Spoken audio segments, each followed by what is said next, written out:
Vote গণনায় কেন্দ্রীয় সরকারি কর্মচারীদের মোতায়েন নিয়ে নির্বাচন কমিশনের সিদ্ধান্তে হস্তক্ষেপ করতে অস্বীকার করল সুপ্রিম কোর্ট। ফলে বড় ধাক্কা খেল তৃণমূল কংগ্রেস। ২৬-এর কেন্দ্রীয় সরকারি কর্মচারীদের মোতায়েন করার সিদ্ধান্তকে চ্যালেঞ্জ জানিয়ে সুপ্রিম কোর্টে দ্বারস্থ হয়েছিল তৃণমূল কংগ্রেস।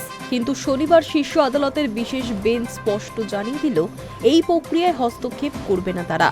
ফলে কলকাতা হাইকোর্টের পর দেশের সর্বোচ্চ আদালতেও বড়সড় ধাক্কা খেল রাজ্যের শাসক দল। বিচারপতি পি.এস. নরসিংহ এবং বিচারপতি জয়মাল্য বাগচির বিশেষ বেঞ্চ জানিয়ে দিয়েছে, নির্বাচন কমিশন নিজের জারি করা বিজ্ঞপ্তি অনুযায়ী কাজ চালিয়ে যেতে পারবে। শনিবার আদালতে তৃণমূলের পক্ষে সওয়াল করেন আইনজীবী কপিল সিব্বল। সওয়াল চলাকালীন তিনি প্রথমেই জরুরি ভিত্তিতে শুনানির আবেদনের জন্য আদালতের কাছে ক্ষমা চেয়ে নেন। এরপরে তিনি কমিশনের সিদ্ধান্তের যৌক্তিকতা নিয়ে প্রশ্ন তোলেন। সিব্বল আদালতে বলেন, গত ১৩ এপ্রিল জেলা নির্বাচনী আধিকারিকদের কাছে এই সংক্রান্ত নির্দেশিকা পাঠানো হলেও আমরা তা জানতে পেরেছি ২৯ তারিখে। কমিশন কেন আশঙ্কা করছে যে প্রত্যেকটি বুথে অশান্তি হতে পারে? এমন উদ্বেগের ভিত্তি কি?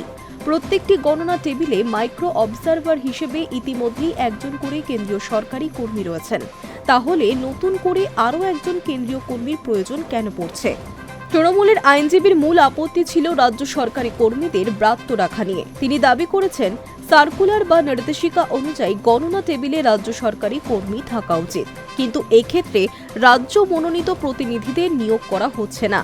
সিব্বলের মতে গণনা প্রক্রিয়ায় অনিয়মের আশঙ্কার কথা বলে আসলে পরোক্ষভাবে রাজ্য সরকারের ওপরই অনাস্থা প্রকাশ করেছে কমিশন। তিনি প্রশ্ন তোলেন, কেন রাজনৈতিক দলগুলির সঙ্গে আলোচনা না করে বা তথ্য না দিয়ে এমন একতরফা সিদ্ধান্ত নেওয়া হলো। তবে শীর্ষ আদালতের দুই বিচারপতি তৃণমূলের এই যুক্তি গ্রহণ করতে রাজি হননি। এদিকে কমিশনের তরফে যুক্তি দেওয়া হয়েছে, গণনায় রিটার্নিং অফিসারের সর্বোচ্চ ক্ষমতা রয়েছে, তিনি রাজ্য সরকারের ক্যাডারেরই আধিকারিক। তাই গত ১৩ এপ্রিল তারা যে বিজ্ঞপ্তি জারি করেছিল সেই অনুযায়ী কাজ হবে। তাই আদালত অতিরিক্ত আর কোনো নির্দেশ দেয়নি। আদালতের এই পর্যবেক্ষণের পর তৃণমূলের অস্বস্তি আরও বাড়ল বলেই মনে করছে রাজনৈতিক মহল।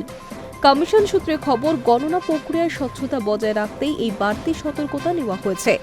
শীর্ষ আদালত সবুজ সংকেত দেওয়ায় এখন কেন্দ্রীয় কর্মীদের গণনা কেন্দ্রে নিয়োগ করার ক্ষেত্রে আর কোনো আইনি বাধা রইল না।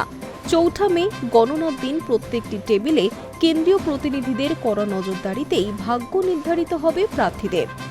High news network.